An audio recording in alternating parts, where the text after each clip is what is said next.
Jen. And I'm Jane. And we're SpielMill. And this is our new video. So we're going to do a video here. We're just going to do we were tagged in Reggie's mid-year challenge. Yes. Susan from TN Games tagged us. So we're going to do it. Yep. We'll go from there. So there's 8 questions and a bonus question. So 9 questions. So we're going to go through them and we'll give our best answers to the best of our ability. Yes. Some of them are a little tough. Yeah. Some of them are a little tough. They don't necessarily correspond to how we play games. But that's okay. I have answers in the spirit of the question. Yep, exactly. All right. So what's the first question? So the first question is, which game do you want to take on a second date, aka impressed you the most after a first play? Yeah. So the thing is, we never play games just once. Yeah, just once. Just once. The only games we have that we've only played once are roll and writes, and I don't think that I would count those. But looking at the games I've played and thinking about what we played, and I kind of immediately wanted to get back on the table. Mm-hmm. I think that I want to say Cretaceous Rails was one of those games. Well, that's actually not the real answer. I just realized what the real answer is. What's that? Daybreak. Okay. Then say Daybreak. The Daybreak. I mean, okay. I've played it so much that I've had more than a second date with Daybreak. We've gone many bases. We're old married couples now with Daybreak. Which is why I didn't think of it. So I'll say Daybreak is the game that we played, and as soon as we played it, I was like, I need to play this again, like right now. Well, I think we both went and played it on BGA before we even got it to the table again, which is very unusual. Yeah. So, what about you? Well, I also said Cretaceous Rails, actually, which you initially said, and that's because I kind of Daybreak. I got married to that to that game. So, I think we're a throuple now. Cretaceous Rails was the one that stuck out to me. I thought it was had great table presence. I really liked the gameplay, especially with the expansions. And I really would be totally, if you said, let's put it on the table for a few more games, I'd be totally game. Yeah, and I was thinking about it after we played it the first time, and oh, God, I need to play that again. Yeah. I felt like I didn't maximize my strategy. Now that I've played it once, I know what I want to do again. And not every game does that for me. Exactly. A lot do, but not every game does that for me. And that was definitely, I think, one of the highlights of the year in that sense. So that's a good one. Yep. Cretaceous Rails, Daybreak, whatever. Yep. All right, question number 2. Which game hit the table more than any other this year? I mean, it's going to be the same, assuming we go with table games. I went with table games that we played here physically on the table, which it came up as Pandora's Legacy for me. Yes, me too. Okay, Pandora's Legacy is a multi-session puzzle game from Post Curious, who make the best puzzle games, where you actually build a jigsaw puzzle, then find things on the jigsaw puzzle and solve puzzles and stuff like that. It's really fun. So freaking fun. Oh really my God. Good. And one of the reasons it took so long is because you build a jigsaw puzzle. So with most games, even the puzzle games, you put it out and you're solving like puzzles, the logic puzzles or the mystery puzzles immediately. But this one, you had to get the jigsaw puzzle together first. So, and with my illness, I can only sit down for so long. So it took us at least 2 sessions to do the initial puzzle. Yeah. And then you have to add on sections of puzzle. So then we would try to tie those into other sessions, but basically sessions got split up a lot. So, but we had 8 sessions, I think it was. 9. 9? It was 9 then. Okay. Yeah. But yeah. Looking at it. So. And I forgot how much I like jigsaw puzzles, actually. Yeah, we don't do a lot of jigsaw puzzles. So that was a really nice, unique. We play a lot of board games. There's not time for both. No, I've got enough hobbies. Yeah. So Pandora's Legacy for both of us. Yep. Okay. Question number 3. What was your biggest surprise and/or disappointment? I don't know that I had a disappointment. Yeah. I mean, I like games. I like games too. Yeah. So it's hard to say that I had a disappointment. I have one noted, but it's not a disappointment and I didn't like the game. I did like the game. Okay. I like it a lot. but I have Weather Machine down. And here's why. I think it's really good. But the theme does nothing for me. Yeah. The theme does absolutely nothing for me. And I just was a little disappointed in that. I mean, Lisboa is interesting. You're building a city, you know. Yeah. I feel like every Lacerda game on Mars is interesting. I love how the mechanics tie into the theme and stuff like that. And this one, everything just felt a bit abstract to me. Yeah. And you're publishing papers, but and it's thematic. I'm not saying it's just the theme itself was like, I don't care about some crazy lunatic with a weather machine. Like, you know, other than being a racist stereotype, like I don't want to have anything to do with it. I mean, I don't want to have anything to do with the racist stereotype either. I'm just saying, like, you know what I mean? Like, yeah, I actually agree. And one of the things that's interesting is I was at a board game shop recently, and we were talking about a game that was out set up for people to look at, and it was very complex. So we got talking about Lacerda, and the gentleman at the store was saying that he called some of his board games this year, and he got rid of Weather Machine. And I was like, what? And I think if I had to, right now, if I had to get rid of a Lacerda, it would be Weather Machine. Weather Machine, yeah. And I think it's because of the theme for me. Yeah, agree. It's a really good game. And like a Lacerda, it's tough, and it's like, you gotta, the hard thing with the Lacerdas is that each of these actions, you have like 6 actions, and every one of them has 6 steps. Yeah. And like, you know, that's kind of complicated, but it's fun because you dig into like, what's the good thing for me to do now? What can I tandem play? Like a nice thing, there's nice things in Weather Machine where you can do 2 actions or 1, and you know, obviously you want to do 2, but you know, you can't always do it. So you try to set it up so you can. Anyway, really good game. But so what was your biggest surprise? I think my biggest surprise was, I'm probably going to have to go back to Daybreak because I didn't really know what it was. I hadn't it had been a long time since we had backed the Kickstarter, and I just kind of forgot. And we put it on the table. Like I said, we married that game. It was really good. And so that was just it was out of the blue for me. Yeah, I think it was a bit. So I have Daybreak. I have 2 games down. I have Daybreak down for that reason. It was just, I just didn't expect it to be that good. So I was surprised because I haven't heard enough buzz about it either, you know, and it's so good. So the other one I have down, which is funny because I love everything from Post Curious, is Ministry of Lost Things. And the main reason is because of the quirky, light humor. Yeah. It was so good in that game. Yeah. It just made it such an enjoyable experience. And we just got the second version of it. And I can't wait to play it because I had so much fun with the first. Yeah, so. Absolutely. My second, I would say, though, that surprise was Finspan. Because, that's true too, yeah. Because I have a history of not liking the simpler version of complex games that I like. So you take...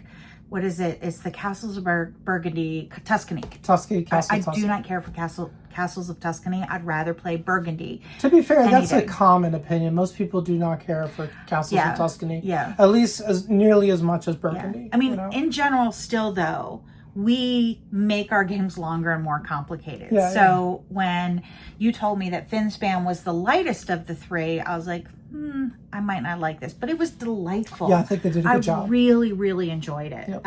It had enough difference from Wingspan and Wormspan to be really interesting, and it still had enough game in it that I really enjoyed it. So yeah, I'd say that was one of my other big surprises.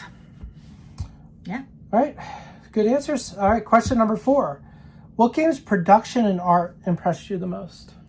I mean, production, obviously, Weather Machine that's what I freaking fantastic. But I will say for art, Tofu Shifu, which true, I know was difficult sometimes to it wasn't the art, it was the iconography layout of the board. Yeah. Because so if cute, they just put lines surrounding or each section, it'd be easier to see this where one worker placement area ended and the other began for me. But I think the art in that is absolutely beautiful. It's gorgeous. I really love that. And then honorable mention to the 3D dinosaurs in Cretaceous whales, because I mean, come on. So yeah, Weather Machine was my main answer because it's beautiful and double layer boards, and we have the metal gears and then I had the second level was Cretaceous Rails because of the 3D dinosaurs and stuff. So. Yeah, absolutely. Yeah. All right. Which cult of the old title, 10 years old, 10 plus years old, did you discover for the first time this year? Now, this was a hard question to answer or an easy question to answer because there weren't many. Yeah. Were there any? I didn't think there were any. There's definitely one. Well, will you tell me? Okay. we have the same list. There is one game that I know that I brought to the table physically that's 10 years plus years old this year. Is Dead Men Tell No Tales. Oh, okay. I wasn't sure if that was... 2015. Okay. And I didn't think it was that old, actually, so I was kind of like surprised. Was it a reprint that we got? It must be. I don't know. Yeah. The closest we came otherwise would have been Lisboa, but we've played Lisboa before. It's just we hadn't played it in years, so it's just getting it back to the table. But Dead Men Tell No Tales we played just once or twice in person. I can't remember, but we played it a ton online, and it's a really fun co-op. It's pretty hard, but at least I don't know. It's hard to tell with the online games because some of us just kind of click around and the BGA and stuff like that. So, but I think we're trying, and we're still struggling. So. Yeah. Well, my answer is going to be the same because our list is the same. we played all our games together. So we've mostly played newer stuff this year. We haven't played as much in quantity this year. I had Lyme disease. I had sinus infection. I had sepsis. I mean, it's just been. It's been a year where there just hasn't been as much table time as we like. And we're trying to make up for that now. A real concerted effort on getting things to the table. And moving things along, although I just spent the last 3 days with my normal chronic illness laying me up. So we did play some things online and stuff like that, but we couldn't get to the table. So that's normal for us though. So but anyway, number 7, what is currently at the top of your wish list? You go. We're going to do a Gen Con preview, I think, real quick in a couple days, but I might edit before this, so we'll see. Because Gen Con's coming up real quick. Well, maybe we just did the Gen Con. But I saw this on the Gen Con list. It's Perennial is a game from Flat Out Games, I believe. And Beth Sobel's doing the art, so it looks gorgeous, and I'm very excited. I don't know anything about it. It just looks cool.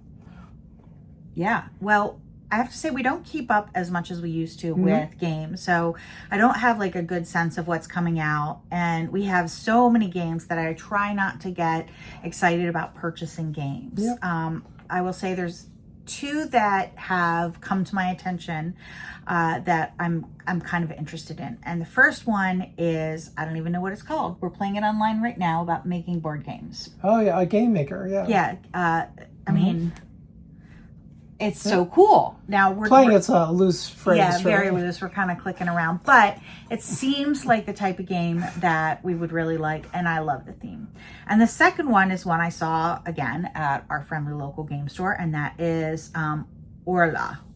Oh yeah, you were talking about this because it looked gorgeous. It's about the Prague astronomical clock.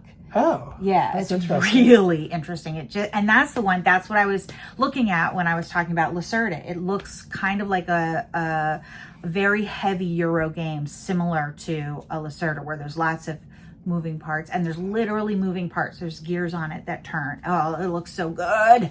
So I really, really want that game now. Yeah. All right. Orlage. Question 8. Shout out a creator, podcast, blog, or local game store that made your year better. And this kind of is an easy one for us because I think with the tough year that we've had, all the illnesses I've had and everything, we've been talking a lot with Susan from Tea and Games, and they've been awesome. Yeah. So having, a friend and a content creator that we know like that is great. So we actually have Zoom dates with her and Robert, so we love them. They're delightful. They're wonderful. Yes. So yeah, and then also I want to say all of you, because every time you comment on our videos, it's nice. It's, I don't know, I know we're not like professional video makers or anything. We just do our thing and we ramble, whatever. But it's so nice that people like to watch our videos and say hi and stuff like that. And yeah, it is. It's very warming, so thank you. It is. So, I mean, obviously, my top answer is Susan from TN Games, for sure. And we have not kept up on a lot of content. board game content this year.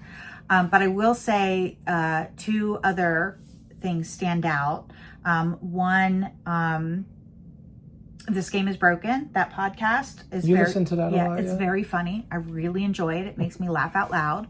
And then the second is our friendly local game store, Games Unlimited, because I found myself regularly in a neighborhood which I usually am not in a lot this year, and so I wander around, and happens to be a really great game store and bookstore, and it is delightful. And what a wonderful way to spend an hour to wander around and look at books and games. So Games Unlimited, they do sell games online. So if you're not anywhere near a friendly local game store and you want to order from an awesome store, that is one to think about. Yep. Last question, bonus question. What's your personal favorite piece of content you've created this year as in us? And, for me, did you have an answer? No.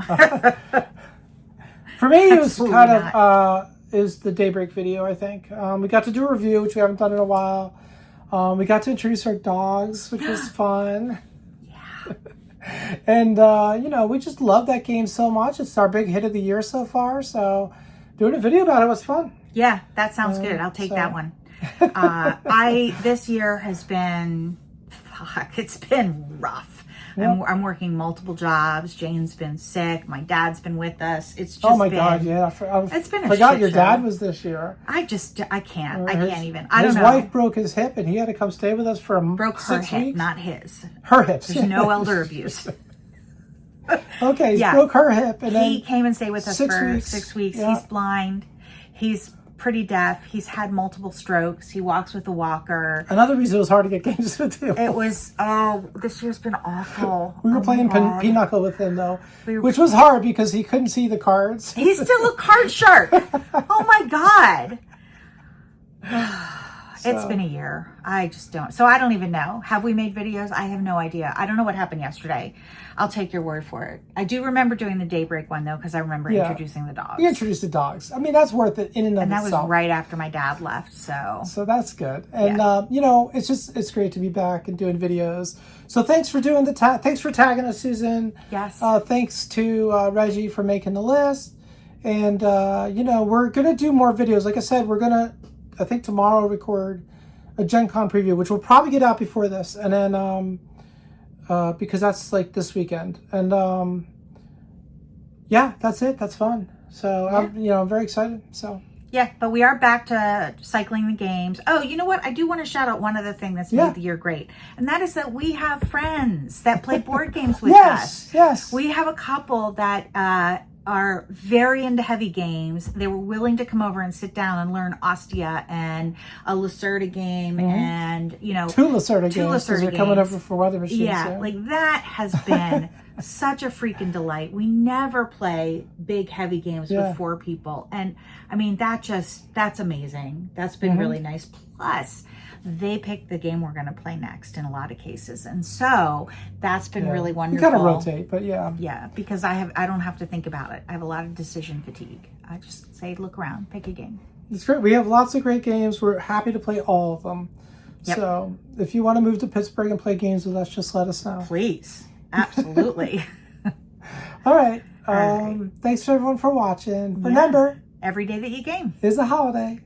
Bye. Bye.